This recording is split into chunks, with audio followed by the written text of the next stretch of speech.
বিলাসীপাড়াৰ নিশি gas এজেন্সিৰ বিৰুদ্ধে ভয়ঙ্কৰ জালিয়াতিৰ অভিযোগ উত্থাপন কৰেছে একাংশ ভুক্তভোগী গ্ৰাহকে। আধা গ্যাস আৰু আধা পানী ভৰ্তি গ্যাসৰ সিলিন্ডাৰ যোগান ধৰি গ্ৰাহকক ঠগন দি আহিছে এজেন্সিটোৱে। ইয়াৰ উপৰিও গ্যাস এজেন্সিটোৱে লিকেজ থকা গ্যাসৰ সিলিন্ডাৰ যোগান ধৰাৰো অভিযোগ একাংশ গ্ৰাহকৰ। জানিব পৰা মতে নিশি গ্যাস এজেন্সিৰ পৰা ৰন্ধন গ্যাসৰ সিলিন্ডাৰ লৈছিল গ্ৰাহকে, কিন্তু দুদিনমান পিছতে গ্যাস শেষ হয় সিলিন্ডাৰৰ। পিছত নিশি গ্যাস এজেন্সিলৈ অহাৰ পিছত সিলিন্ডাৰত আধা গ্যাস আধা পানী থকাৰ কথাটো ওলাই পৰে। গ্যাস শেষ হৈ পানীহে থাকি গৈছে সিলিন্ডাৰত। ভুক্তভোগীয়ে যোগান বিভাগত খবৰ দিয়াৰ পিছত নিশি গ্যাস এজেন্সিত উপস্থিত হয় বিলাসীপাড়া খাদ্য আৰু অসামৰিক যোগান বিভাগৰ দল। যোগান বিভাগে হাতেলোতে ধৰা পেলাই নিশি গ্যাস এজেন্সিটোৰ জালিয়াতি। পিছত ভুক্তভোগীয়ে গ্যাসৰ এজেন্সিৰ স্বত্বাধিকাৰী বিশ্বজিৎ সাহা আৰু মেনেজাৰ বিশ্বজিৎ বিশ্বাসৰ বিৰুদ্ধে বিলাসীপাড়াৰ থানাত দাখিল কৰে এজাহাৰ। নিশি গ্যাস এজেন্সিৰ দুৰ্নীতিৰ বিৰুদ্ধে একাংশ সংগঠনে প্ৰতিক্ৰিয়া প্ৰকাশ কৰি সমজিলা আয়ুক্তক অতি শীঘ্ৰে এজেন্সিটো সিল কৰাৰ দাবী জনায়। নিশি গ্যাস এজেন্সি কি হৈছে এতিয়া? এটা পানী ওলাইছে। কিমান কেজি? 30 কেজি আছিল গ্যাস। গ্যাসের ভিতর 2 কেজি আমি গ্যাস পাইছিলাম আর গোটেইখিনি পানি। এতিয়া আহিছে আপনি কি কৈছে সিহঁতে? ওই 11 তারিখে আসলাম, 22 তারিখে নিছি, 3 তারিখে গ্যাস শেষ। ফির আবার কয়েকদিন পরে 11 তারিখে ফিরে আসলাম এখানে, ট্যাঙ্কিটা তাহলে পাল্টায় নিয়ে আসি কি কয়।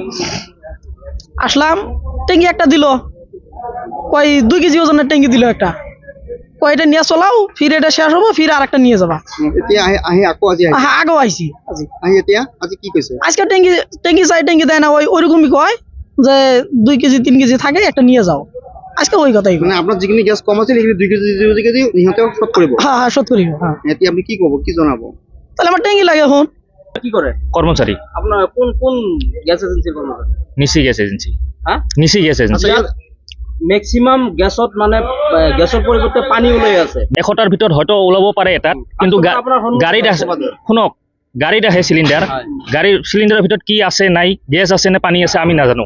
কি আছে নাই টেংকিটোত আপোনালোকৰ দায়িত্ব কি?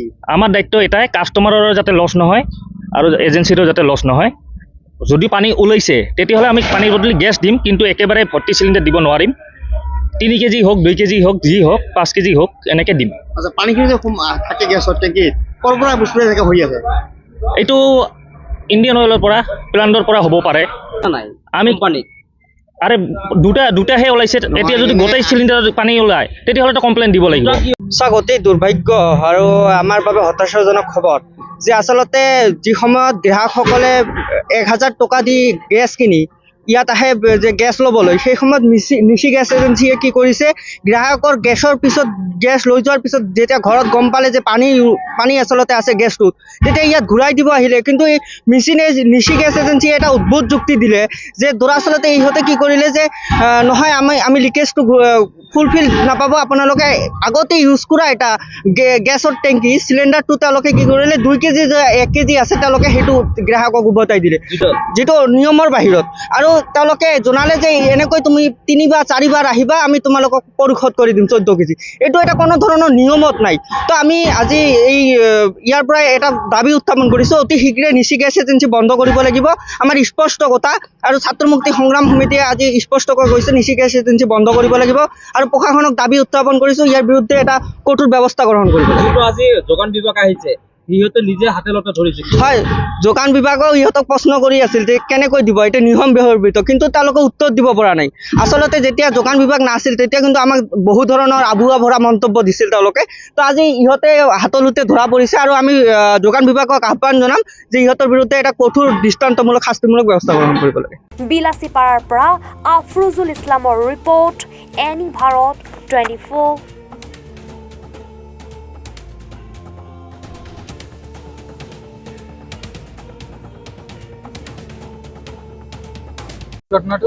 মইতো দোকানৰ ভিতৰত আছিলো, মই এই হোটেলখনৰ ভিতৰত, তাতে মই চাটাৰ লগাই মেলি ভিতৰত আৰু কিছুমান কাম থাকে মোৰ, সেইখিনি সামৰি সুতে যাম বুলি ওলাই বন্ধ কৰিছিলোঁ, পিছফালৰ পৰা লগ কৰি যাওঁ। তেনেকুৱা অৱস্থাত ফট কৰি মাৰাত মই পিছফালে ওলাই দৌৰ মাৰিলোঁ। মই আগফালে যাই আহিবলৈ ক্ষমতা নহ'ল। ঘূৰি আহি দেখিছোঁ যে মোৰ পূৰা আগফালে ভাঙি ওলাই গ'ল। এনেকুৱা দেখাত মই মানে জানটো নিজে বচাই ওলাই গৈছোঁ আৰু মই কি হৈছে চোৱা নাই পিছফালে ঘূৰি। কি গাড়ী আছে? এইখনতে ঘূৰি আহি বাহিৰ ফালৰ পৰা যেতিয়া আহি দেখিছোঁ তেতিয়াই গম পাইছোঁ যে পাঞ্জাৱতী এখন আছিলে। কিমান মানৰ ক্ষয়ক্ষতি হৈছে? ক্ষতিটো এই 10-15 লাখ টকাৰ হ'ব। এতিয়া মোৰতো প্ৰায়ভাগ মইতো ভাড়াত যিখিনি বস্তু মইতো ভাড়াত চলাই আছিলোঁ, মালিকৰ বস্তু প্ৰায় খৰচ হৈ গৈছে আৰু মোৰ যিখিনি বস্তু অনা হৈছিলে সেইখিনি বস্তু আধা দি খতম হ'ল। কেইখন দোকান নষ্ট হৈছে? ইয়াত 3-4খন দোকানৰ ক্ষতি হৈছে।